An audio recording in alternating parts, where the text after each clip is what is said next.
Selamat pagi untuk kita semua. Pada pagi hari ini saya akan membahas masalah kelingkungan yang ada di Indonesia, khususnya tentang perubahan iklim di Indonesia yang menyebabkan emisi gas rumah kaca atau yang biasa disebut dengan global warming.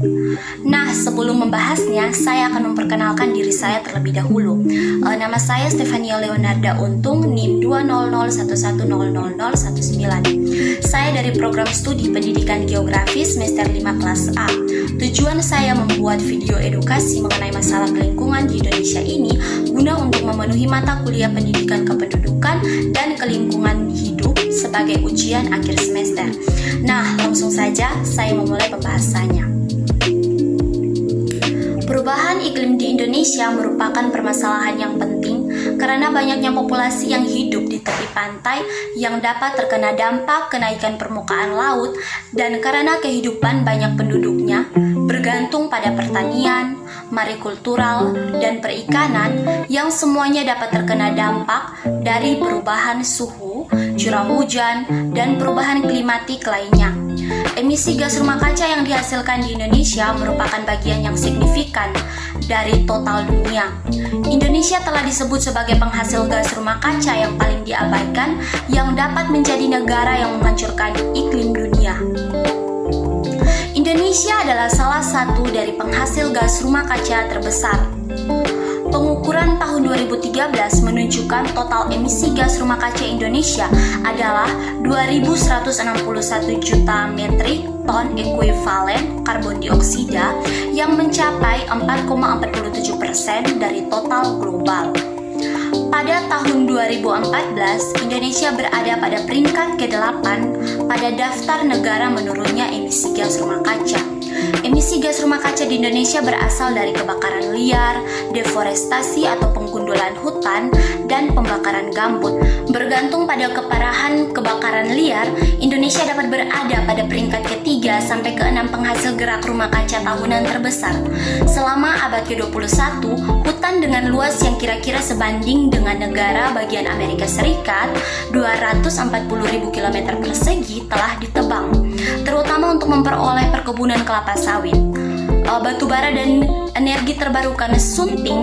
Batu bara diharapkan dapat menyediakan sebagian besar energi Indonesia hingga tahun 2025. Indonesia adalah salah satu produsen dan eksportir batu bara terbesar di dunia.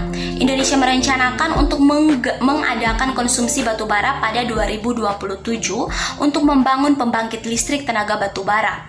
Untuk menjaga komitmennya, pada persetujuan Paris, Indonesia harus berhenti membangun pabrik batu bara. Nah, sekarang kita masuk pada dampak perubahan iklim. Perubahan iklim global diperkirakan meningkatkan suhu di Indonesia sebanyak 0,8 derajat Celcius pada 2030. Pada tahun 2019, sekitar setengah dari ibu kota Indonesia, Jakarta terletak di bawah permukaan laut dengan beberapa daerah menurun secepat 9 inci atau 23 cm per tahun. Jika emisi karbon terus berlanjut dengan laju pada 2019 dikombinasikan dengan penggunaan air tanah ilegal, diprediksikan 95% dari Jakarta Utara akan tenggelam pada tahun 2050.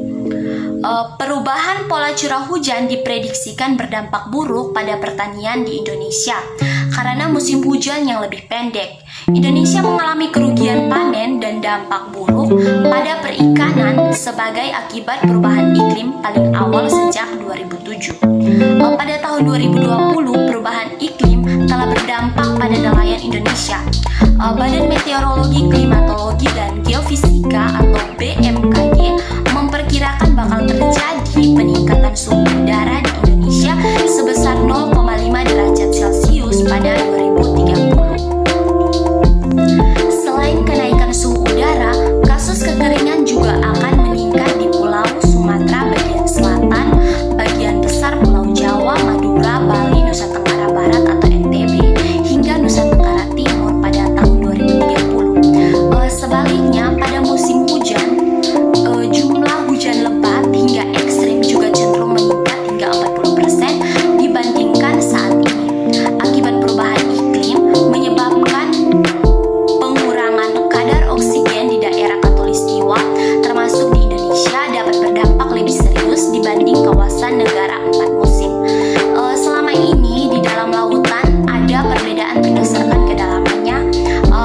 membuat stratifikasinya sendiri.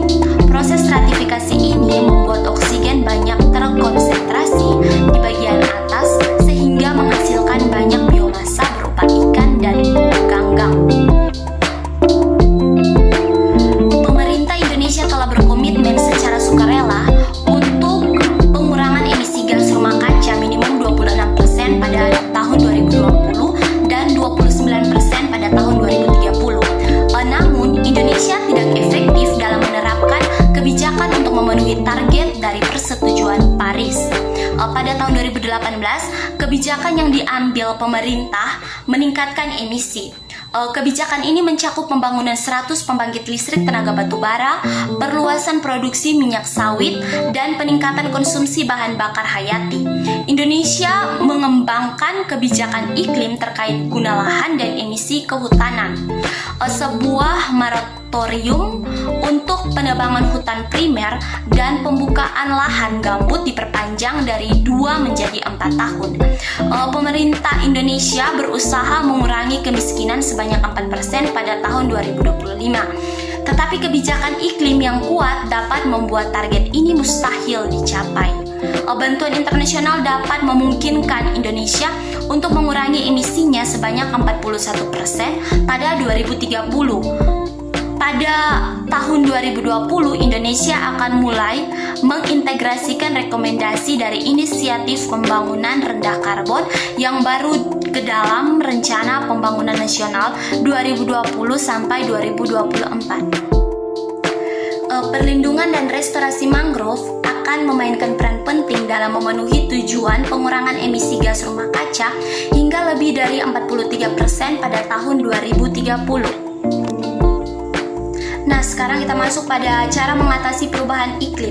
Penanganan perubahan iklim sebenarnya bisa dilakukan dengan cara sederhana yang akrab dengan kehidupan kita sehari-hari. Beberapa di antaranya yang terdiri dari yang pertama, menanam pohon. Cara mengatasi perubahan iklim yang pertama adalah dengan menanam pohon. Kalian bisa menanam pohon di halaman rumah atau menaruh tanaman-tanaman kecil di teras. Selama fotosintesis, pohon dan tanaman lain menyerap karbon dioksida dan mengeluarkan oksigen. Yang kedua, mengajak orang lain untuk melakukan pelestarian lingkungan. Dalam artinya, cara mengatasi perubahan iklim berikut ini adalah dengan mengajak orang lain untuk melakukan pelestarian lingkungan. Cara yang paling mudah adalah berbagi informasi tentang daur ulang dan konservasi energi tentang teman, tetangga, dan rekan kerja. Yang ketiga, menerapkan reduce, reuse, and recycle. Reduce, reuse, dan recycle merupakan langkah sederhana sebagai cara mengatasi perubahan iklim lainnya. Reduce adalah kegiatan menggunakan produk kemasan, terutama plastik, seminimal mungkin. Langkah ini juga akan membantu mengurangi pemborosan. Reduce juga bisa dilakukan dengan membeli produk yang dapat digunakan kembali, alih-alih yang sekali pakai. Yang reuse adalah langkah menggunakan kembali benda-benda bekas seperti kantong plastik atau botol plastik. Sementara recycle adalah kegiatan mendaur ulang kembali barang yang sudah tidak terpakai menjadi berguna lagi. Kalian bisa mendaur ulang kertas, plastik, koran, kaleng, dan limbah lainnya